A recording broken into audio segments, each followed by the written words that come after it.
ನಮಸ್ತೆ Karnataka digital book Kannada YouTube ಚಾನಲ್ಗೆ ಸ್ವಾಗತ ಸುಸ್ವಾಗತ. ಪರಮಾಣು ಯುದ್ಧ ನಡೆದರೆ ಭಾರತ ಪಾಕ್ ಮಾತ್ರವಲ್ಲ, ಅರ್ಧ ಪ್ರಪಂಚವೇ ಖಲ್ಲಾಸಾಗತ್ತೆ. ಎಷ್ಟು ನಷ್ಟವಾಗತ್ತೆ ಗೊತ್ತಾ? ಧೋನಿ ಇರುವ ಟೆರಿಟೋರಿಯಲ್ ಸೈನ್ಯವನ್ನ ಡ್ಯೂಟಿಗೆ ಕರೆದ ಭಾರತೀಯ ಸೇನಾಪಡೆ ಏನಿದು AT ಆರ್ಮಿ. ಈ ಆರ್ಮಿಯಲ್ಲಿ ಧೋನಿ ಸೇರಿಕೊಂಡಿದ್ದು ಹೇಗೆ? ಧೋನಿಯೂ ಕೂಡ ಪಾಕಿಸ್ತಾನದ ಯುದ್ಧದಲ್ಲಿ ಭಾಗವಹಿಸ್ತಾರಾ? ನಿಮಗೂ ಕೂಡ ಆಸೆ ಇದೆಯಾ ಪಾಕಿಸ್ತಾನದ ಯುದ್ಧದಲ್ಲಿ ಭಾಗವಹಿಸಬೇಕು ಅಂತ? ಹಾಗಾದ್ರೆ ಏನು ಮಾಡಬೇಕು ಅನ್ನೋದನ್ನ ಈ ವಿಡಿಯೋದಲ್ಲಿ ಸಂಪೂರ್ಣವಾಗಿ ಮಾಹಿತಿಯನ್ನ ಕೊಡ್ತೀವಿ. ವಿಡಿಯೋ ಶುರು ಮಾಡೋದಕ್ಕಿಂತ ಮುಂಚೆ ಈ ಪಾಕಿಸ್ತಾನ ಭಾರತದ ಮೇಲೆ ಮಾಡ್ತಾ ಇರುವ ಯುದ್ಧದ ಬಗ್ಗೆ ನಿಮ್ಮ ಅನಿಸಿಕೆಯನ್ನು, ಪಾಕಿಸ್ತಾನಕ್ಕೆ ತಕ್ಕ ಪಾಠ ಕಲಿಸಬೇಕಾ ಬೇಡವಾ? ಯುದ್ಧ ಮಾಡಬೇಕಾ ಬೇಡವಾ? ಅಲ್ಲಿನ ವಿಷ ಜಂತುಗಳನ್ನ ಸುಟ್ಟು ಹಾಕಬೇಕಾ ಬೇಡವಾ? ಹೌದು ಅಂತ ಕಮೆಂಟ್ ಮಾಡಿ. ಜೊತೆಗೆ ಭಾರತೀಯ ಸೇನೆಗೆ ನಮ್ಮೆಲ್ಲರ ಸಪೋರ್ಟ್ ಇರಲಿ ಅಂತ ಜೈ ಹಿಂದೂಸ್ತಾನ್ ಅಂತ ಕಮೆಂಟ್ ಮಾಡಿ. ಬನ್ನಿ ವಿಡಿಯೋವನ್ನ ಶುರು ಮಾಡೋಣ. ಮೊದಲಿಗೆ ಟೆರಿಟೋರಿಯಲ್ ಆರ್ಮಿ ಸೈನ್ಯದ ಬಗ್ಗೆ ಒಂಚೂರು ಮಾಹಿತಿಯನ್ನ ಕೊಡ್ತೀವಿ. ಪಾಕಿಸ್ತಾನದೊಂದಿಗಿನ ಉದ್ವಿಗ್ನತೆಯ ಹಿನ್ನೆಲೆಯಲ್ಲಿ ಭಾರತೀಯ ಸೇನೆಗೆ ಬೆಂಬಲವಾಗಿ ಪ್ರಾದೇಶಿಕ ಸೇನೆಯನ್ನ ನಿಯೋಜಿಸುವುದಕ್ಕೆ ಸರ್ಕಾರ ತೀರ್ಮಾನ ಮಾಡಿದೆ. ಈ ಸ್ವಯಂ ಸೇವಕ ಪಡೆಯ ಸದಸ್ಯರು ನಾಗರಿಕ ವೃತ್ತಿಗಳಲ್ಲಿ ತೊಡಗಿಸಿಕೊಂಡಿದ್ದು ತುರ್ತು ಸಂದರ್ಭಗಳಲ್ಲಿ ಸೇವೆ ಸಲ್ಲಿಸುತ್ತಾರೆ. ಈ ಒಂದು ಸೇವೆ ಸಲ್ಲಿಸುವುದರಲ್ಲಿ ಧೋನಿಯೂ ಕೂಡ ಒಬ್ಬರಾಗಿದ್ದಾರೆ. ಮೇ 7ರಂದು ಆಪರೇಷನ್ ಸಿಂಧೂರ್ ಮೂಲಕ ಪಾಕಿಸ್ತಾನ ಮತ್ತು ಪಾಕಿಸ್ತಾನ ಆಕ್ರಮಿತ ಪ್ರದೇಶವಾಗಿರುವಂತಹ ಕಾಶ್ಮೀರದಲ್ಲಿ 100ಕ್ಕಿಂತ ಹೆಚ್ಚು ಭಯೋತ್ಪಾದಕರ ತಾಣಗಳನ್ನು ಭಾರತ ನಿರ್ನಾಮ ಮಾಡಿತ್ತು. ಇದರ ಬೆನ್ನಲ್ಲೇ ನಿಯಮ ಮೀರಿದ ಪಾಕಿಸ್ತಾನ ಭಾರತದ ಸೇನಾ ನೆಲೆಗಳನ್ನು ಗುರಿಯಾಗಿಸಿ ದಾಳಿಯನ್ನ ನಡೆಸಿತ್ತು. ಇದೀಗ ಪರಿಸ್ಥಿತಿ ಉಲ್ಬಣಗೊಳ್ತಾ ಇರುವ ಹಿನ್ನೆಲೆಯಲ್ಲಿ ತುರ್ತು ಸಂದರ್ಭಗಳಲ್ಲಿ ಭಾರತೀಯ ಸೇನೆಯನ್ನ ಬೆಂಬಲಿಸುವ ಟೆರಿಟೋರಿಯಲ್ ಆರ್ಮಿ ಅಂದ್ರೆ AT ಪ್ರಾದೇಶಿಕ ಸೇನೆ ಅನ್ನುವಂತಹ ಮೀಸಲು ಪಡೆಯನ್ನ ಕರೆಸಿ ಅಂತ ಸೇನಾ ಮುಖ್ಯಸ್ಥರಿಗೆ ಕರೆ ಕೊಡಲಾಗಿದೆ. ಪರಿಸ್ಥಿತಿ ಗಂಭೀರವಾಗ್ತಾ ಇರುವ ಕಾರಣದಿಂದಾಗಿ ಸರ್ಕಾರವು ಈ ಕೆಳಗಿನ 3 ಪ್ರಾದೇಶಿಕ ಸೇನಾ ಘಟಕಗಳಲ್ಲಿ 14 ಘಟಕಗಳನ್ನು ದೇಶದ ವಿವಿಧ ಪ್ರಮುಖ ಸೇನಾ ವಲಯಗಳಲ್ಲಿ ನಿಯೋಜಿಸುವುದಕ್ಕೆ ತೀರ್ಮಾನಿಸಲಾಗಿದೆ. ಈ ಮೂಲಕ ವಿವಿಧ ಮಿಲಿಟರಿ ಪ್ರದೇಶಗಳಲ್ಲಿ ಇದನ್ನ ನಿಯೋಜನೆ ಮಾಡಲಾಗುವುದು ಅಂತ ಹೇಳಲಾಗಿದೆ. ಇನ್ನು ಟೆರಿಟೋರಿಯಲ್ ಆರ್ಮಿ ಅನ್ನೋದು ಒಂದು ಸ್ವಯಂ ಸೇವಕ ಪಡೆಯಾಗಿದೆ. ಇದು ನಿಯಮಿತ ಭಾರತೀಯ ಸೇನೆಯ ನಂತರದ ಸ್ಥಾಪಿತವಾಗಿರುವಂತಹ ದ್ವಿತೀಯ ರಕ್ಷಣಾ ಶಕ್ತಿ ಎನಿಸಿಕೊಂಡಿದೆ. TA ಸದಸ್ಯರು ಸಾಮಾನ್ಯ ನಾಗರಿಕರಾಗಿದ್ದು ವೈದ್ಯರು, ಎಂಜಿನಿಯರ್ಗಳು, ವ್ಯಾಪಾರಸ್ಥರು ಹಾಗೂ ಇತರೆ ವೃತ್ತಿಯಲ್ಲಿರುವವರು ಆಗಿರ್ತಾರೆ. ತುರ್ತು ಸಂದರ್ಭಗಳಲ್ಲಿ ದೇಶ ಸೇವೆಗೆ ಅವರನ್ನ ಕರೆಸಿಕೊಳ್ಳಲಾಗತ್ತೆ.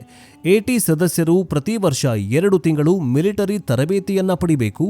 ಅವಶ್ಯಕತೆಯಿದ್ರೆ ಅವರನ್ನ ಪೂರ್ಣಕಾಲಿಕ ಸೇನಾ ಕರ್ತವ್ಯಕ್ಕೂ ಕೂಡ ಕರೆಯಬಹುದು. ತರಬೇತಿ ಅಥವಾ ಕರ್ತವ್ಯಕ್ಕಾಗಿ ಕರೆದಾಗ ಅವರಿಗೆ ಸಾಮಾನ್ಯ ಸೇನಾ ಅಧಿಕಾರಿಗಳಂತೆ ವೇತನ, ಭತ್ಯ ಹಾಗೂ ಸೌಲಭ್ಯಗಳ ಎಲ್ಲವನ್ನೂ ಕೂಡ ನೀಡಲಾಗುತ್ತೆ. ಇನ್ನು ATಯಲ್ಲಿ ಲೆಫ್ಟಿನೆಂಟ್ ಕರ್ನಲ್ ಹುದ್ದೆಯವರಿಗೆ ಸೇವೆಯ ಅವಧಿಯು ಮತ್ತು ನಿಗದಿತ ಅರ್ಹತೆಯ ಮೇಲೆ ಬಡ್ತಿ ನೀಡಲಾಗುತ್ತೆ. ಆದರೆ ಕರ್ನಲ್ ಮತ್ತು ಬ್ರಿಗೇಡಿಯರ್ ಹುದ್ದೆಗಳಿಗೆ ಆಯ್ಕೆಯ ಪ್ರಕ್ರಿಯೆ ಮೂಲಕ ಬಡ್ತಿ ನೀಡಲಾಗುತ್ತೆ. ಈ ಪಡೆಗೆ ಭಾರತದಲ್ಲಿ 65 ಘಟಕಗಳೊಂದಿಗೆ ಸುಮಾರು 50,000 ಸದಸ್ಯರು ಹೊಂದಿದ್ದಾರೆ. ಇದರಲ್ಲಿ ರೈಲ್ವೆ, NGOs, ಇಂಡಿಯನ್ ಆಯಿಲ್ ಮತ್ತು ಇಲಾಖಾ ಘಟಕಗಳ ಜೊತೆಗೆ ಕಾಲಾಳು ಪಡೆ, ಪರಿಸರ ಪಡೆ, ಇಂಜಿನಿಯರಿಂಗ್ ಘಟಕಗಳಂತಹ ಇಲಾಖಾತಿಗಳು ಕೂಡ ಇದೆ. ಇನ್ನು AT 1920ರಲ್ಲಿ ಪ್ರಾರಂಭವಾದರೂ ಇದರ ಇತಿಹಾಸ 1857ರ ಭಾರತದ ಮೊದಲ ಸ್ವಾತಂತ್ರ್ಯ ಹೋರಾಟದ ಕಾಲದಿಂದಲೇ ಆರಂಭವಾಗುತ್ತೆ. ಭಾರತ ಸ್ವಾತಂತ್ರ್ಯ ಹೊಂದಿದ ನಂತರ 1948ರಲ್ಲಿ ಪ್ರಾದೇಶಿಕ ಸೇನಾ ಕಾಯ್ದೆ ಅಂಗೀಕರಿಸಲಾಗುತ್ತೆ. ನಂತರ 1949ರಲ್ಲಿ ಭಾರತದ ಮೊದಲ ಗವರ್ನರ್ ಜನರಲ್ C. ರಾಜಗೋಪಾಲಾಚಾರಿ ಈ ಪಡೆಯನ್ನ ಮುನ್ನಡೆಸ್ತಾರೆ. ಈ ಪಡೆಗೆ ಈಗಾಗಲೇ MS ಧೋನಿ ಸೇರಿದಂತೆ ಅನೇಕ ಸೆಲೆಬ್ರಿಟಿಗಳು ಕಾರ್ಯನಿರ್ವಹಿಸ್ತಾ ಇದ್ದಾರೆ. ಈಗ ಯಾವುದೇ ಯುದ್ಧದ ಪರಿಸ್ಥಿತಿ ಸಂದರ್ಭದಲ್ಲಿ ಧೋನಿ ಹೇಗೆ ಪಾಕಿಸ್ತಾನವನ್ನ ಹೊಡೆದುರುಳಿಸಿದ್ರು ಕ್ರಿಕೆಟ್ ಮೈದಾನದಲ್ಲಿ, ಈಗ ಯುದ್ಧ ಭೂಮಿಗೆ ಹೋಗಿ ಅವರು ಪಾಕಿಸ್ತಾನದ ವಿರುದ್ಧ ಹೋರಾಟ ನಡೆಸಲಿದ್ದಾರೆ. ಮುಂದಿನ ದಿನಗಳಲ್ಲಿ ಧೋನಿಯವರು ಕೂಡ ಒಳ ಮೀಸಲಾತಿ ಅಂದರೆ ಭಾರತದ ಒಳಗಡೆ ರಕ್ಷಣೆಗೋಸ್ಕರ ಜನಸಾಮಾನ್ಯರ ಸೇವೆಗೆ ತೊಡಗಿಕೊಳ್ಳಲಿದ್ದಾರೆ.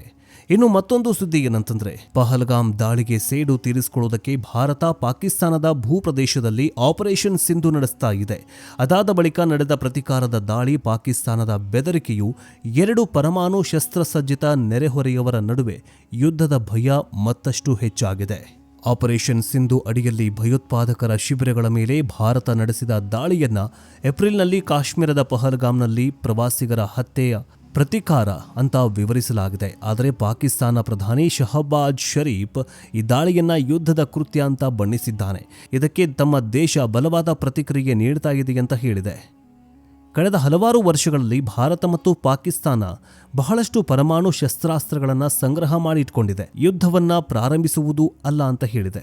ಆದಾಗ್ಯೂ ಯುದ್ಧದ ಭೀತಿ ಹೆಚ್ಚುತ್ತಾ ಇರುವ ನಡುವೆ ಹಲವಾರು ಪಾಕಿಸ್ತಾನಿ ಮಿಲಿಟರಿ ಮತ್ತು ರಾಜಕೀಯ ವ್ಯಕ್ತಿಗಳು ಪರಮಾಣು ಶಸ್ತ್ರಾಸ್ತ್ರಗಳ ಬಳಕೆಯ ಬಗ್ಗೆ ಬಹಿರಂಗವಾಗಿ ಬೆದರಿಕೆಯನ್ನು ಹಾಕ್ತಾ ಇದ್ದಾವೆ.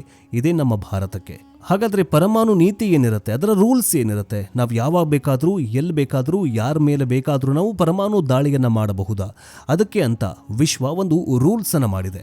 ಪರಮಾಣು ಶಸ್ತ್ರಾಸ್ತ್ರಗಳ ಕುರಿತು ಭಾರತದ ನೀತಿ ಮೊದಲು ಬಳಸುವುದಿಲ್ಲ.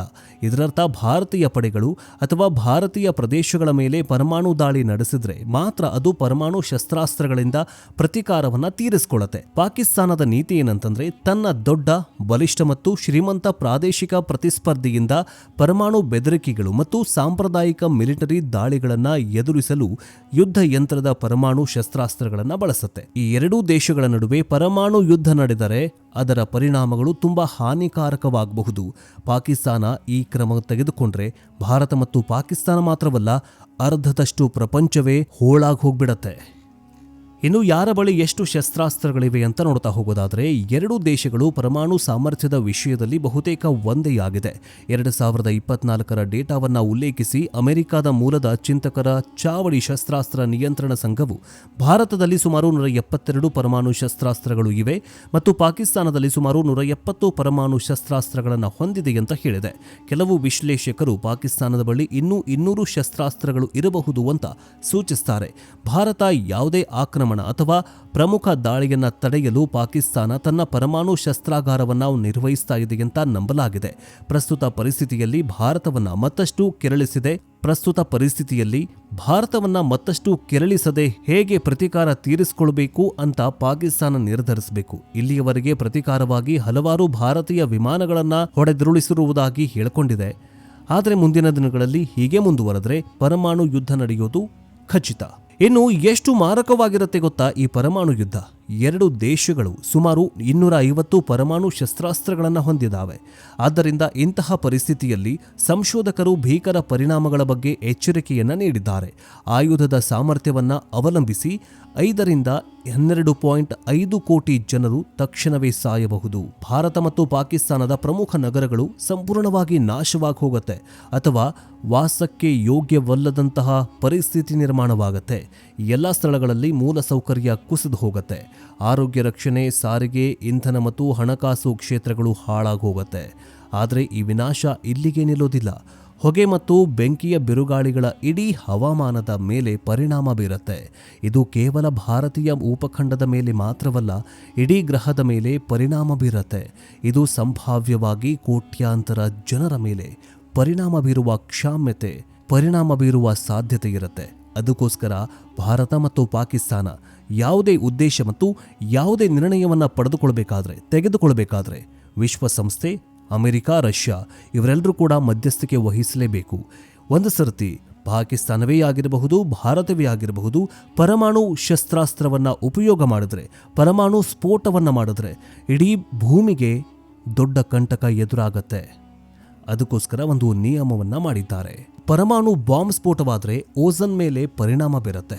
ಪರಮಾಣು ಸ್ಫೋಟದಿಂದ ಹೊರಸೂಸುವ ಇಂಗಾಲದಿಂದಾಗಿ ಮೋಡಗಳು ಸಂಪೂರ್ಣವಾಗಿ ಕಪ್ಪು ಬಣ್ಣಕ್ಕೆ ತಿರುಗುತ್ತವೆ ಮತ್ತು ಸ್ವಲ್ಪ ಸಮಯದಲ್ಲಿ ಅದು ದಾಳಿಯ ಪ್ರದೇಶಗಳಲ್ಲಿ ಹರಡುತ್ತೆ ಮತ್ತು ಸೂರ್ಯನ ಕಿರಣಗಳು ಭೂಮಿಯನ್ನ ತಲುಪುವುದನ್ನು ತಡೆಗಟ್ಟುತ್ತೆ.